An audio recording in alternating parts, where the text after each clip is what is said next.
Laptop? Tablet? Laptop and tablet? The dream is closer than you think, and I'll show you just how to do it. Hey there! Welcome to another episode of DIY in 5. I'm your host, Trish Hirschberger, and today we'll be going over how you can use your iPad as an entry-level laptop using the new iPad OS. No more will you have to choose one or the other.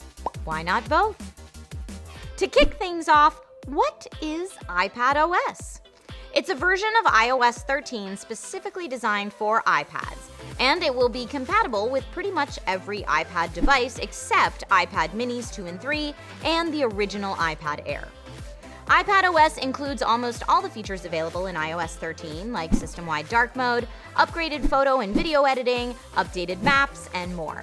It also, and most excitingly, grants the iPad the features to function as an entry-level laptop, so users can feel free to start using their iPads as laptop replacements for most use case scenarios.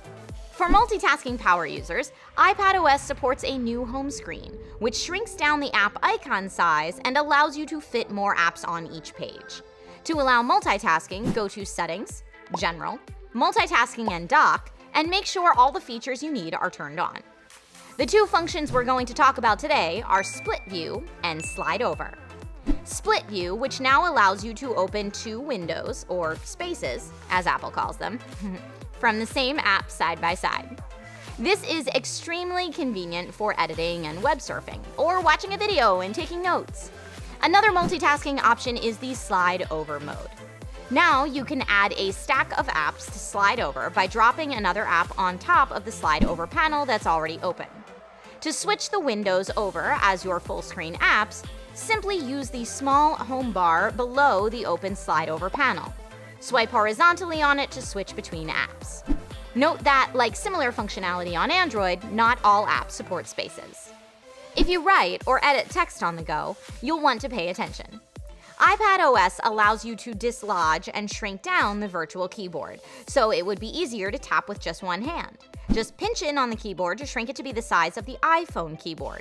The floating keyboard allows you to drag it anywhere you want. Quick Path for the keyboard will let you swipe instead of tap for typing. Just swipe from one letter to the next as they form each word. Anyone who uses SwiftKey and or 99% of those who've used Android can vouch for how fast swiping can be.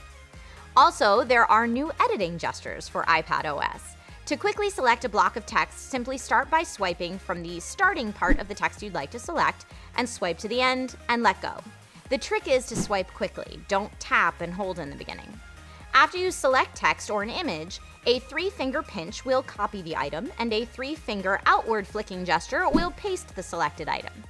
To undo and redo text entry, just swipe left with 3 fingers to undo text and swipe right with 3 fingers to redo the text entry. Another new feature in iPad OS is updated screenshots. The old way of pressing the sleep and volume up buttons at the same time still exists. However, there's a new way to snap screenshots in iPad OS.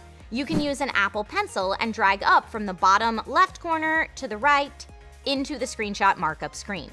Same as the Command-Shift-4 keyboard shortcut on MacBooks. With Apple Pencil, it's easy to annotate screenshots. Double tap any of the tools to change the thickness and color of your pen. A new plus button is also on the panel, and you'll be able to add some new elements to your screenshots with it, like a text box, any of your saved signatures, a magnifier to bring attention, etc. There's an opacity slider in the upper right corner.